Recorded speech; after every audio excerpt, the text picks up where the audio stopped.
Kita ingat kisah Imam Eli dalam 1 Samuel 1-4. Eli mundur kerohaniannya. Kenapa? Pada waktu itu ada orang berdoa namanya Hana, berdoa dengan sungguh-sungguh, dikiranya mabuk. Biasanya kita suka menuduh orang yang kita sendiri selalu lakukan. Kalau kita curiga orang bohong sama kita, sebenarnya kitanya yang suka bohong. Karena kalau kita nggak pernah bohong, kita nggak curiga orang bohong, nggak sampai situ pikiran kita. Tapi sudah jelas pun Eli mundur kerohaniannya, nggak tahu dia mana orang penuh Roh Kudus, mana orang berdoa, ya dikiranya mabuk. Pada waktu itu Hana minta seorang anak daripada Tuhan, putra. Tapi apa kata Hana? Baik-baik dia jawab, bukan tuanku. Ada amin? Aku seorang perempuan yang sangat susah hati. Anggur minuman yang memabukkan tak ku minum. Aku mencurahkan isi hatiku di hadapan Tuhan. Janganlah anggap hamba-Mu ini seorang perempuan dursila. Sebab karena besarnya cemas sakit hati aku bicara demikian lama. Oh, datang Eli. Perhatikan baik-baik. Ini udah ngomong gak beres. Lalu kemudian ngomong nubuatan. Begini kata Eli. Pergilah dengan selamat. Dan Allah Israel akan memberikan kepadamu apa yang kau minta daripadanya. Saudara tahu setahun kemudian Samuel lahir. Tuhan menghormati jabatan Eli. Karena itu zaman perjanjian lama saudaraku. Bukan berarti dia menghormati Eli. Dan Hana pun melakukannya. Iman masuk ke dalam hati Hana. Dia dengar apa kata Eli. Samuel pun lahir. Jadi di sini kita melihat penting kali kita mempunyai sikap hati yang benar terhadap pemimpin kita. Amin. Sekarang kita bicara dengan Saul. Saul suatu hari diperintahkan untuk menghabisi semua musuh-musuhnya termasuk ternak-ternaknya. Tapi Saul tidak lakukan. Lalu kedengaran sama Samuel. Samuel tanya, suara apa ini Saul? Saul bela diri. Tidak langsung mengakui kesalahannya. Saudaraku, apa kata Samuel dalam 1 Samuel 15:26? Karena kau tidak patuh kepada Tuhan, Tuhan menolak engkau sebagai raja.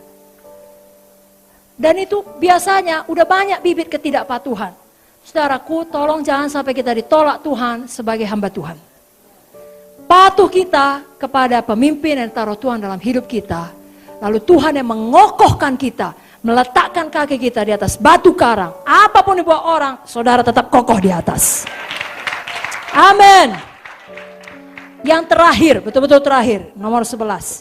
Sudahkah kita menguasai pikiran kita? Pikiran kita menghasilkan buah. Apa yang kita pikirkan, itulah yang kita kasih makan kepada sifat lama atau sifat baru, manusia lama atau manusia baru. Apa yang kita pikirkan akan menjadi perbuatan, akan menjadi karakter, dan itu akan menjadi tujuan hidup kita. Saudaraku, jangan punya pikiran yang selalu patah semangat. Karena selalu berpikir apa yang dikatakan oleh setan, bukan apa kata firman. Tuhan selalu mengasihi saudara. Sekali lagi, Tuhan sangat mengasihi saudara. Rancangannya baik bagi saudara, bagi keluarga saudara, bagi sidang saudara. Kapan datang keadaan tidak baik, katakan sama setan, tutup mulutmu. Semuanya ini akan membuatku lebih baik lagi. Amin saudara. Selalu miliki pikiran Tuhan. Pikiran Tuhan, Yeremia 29:11, rancangan damai sejahtera. Dosa selalu dimulai dalam pikiran kita.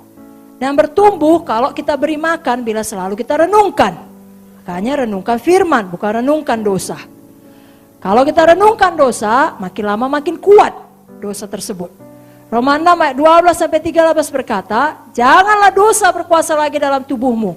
Jangan turuti keinginannya, jangan pikirkan, jangan lakukan. Amin saudaraku. Serahkanlah anggota tubuhmu sebagai senjata kebenaran. Renungan-renungan kita mempengaruhi kesehatan kita. Mazmur 19 ayat 15 berkata, Tuhan mudah-mudahan Engkau berkenan atas ucapan mulutku dan renungan hatiku. Kita tidak akan punya kemenangan sebelum kita mengendalikan pikiran kita. Kalau dulu Bapak selalu mengajari saudara, di manakah peperangan yang sebenarnya terjadi?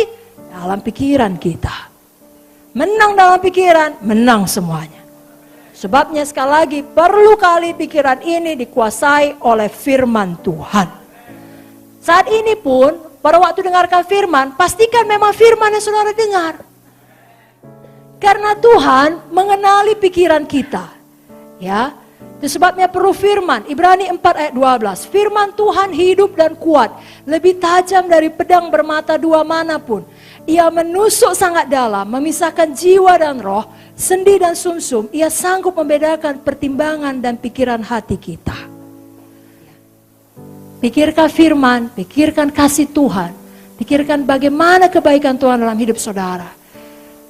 Saudara akan selalu sukacita. Kuasai pikiran saudara. Kapan sudah mulai tidak baik, saudara dengar, kembali kepada Tuhan, kembali kepada firman. Filipi 2 ayat 5 mengatakan, hendaklah kamu dalam hidupmu bersama menaruh pikiran dan perasaan yang terdapat juga dalam Kristus Yesus. Inilah dia Zoe. Apakah saudara diberkati?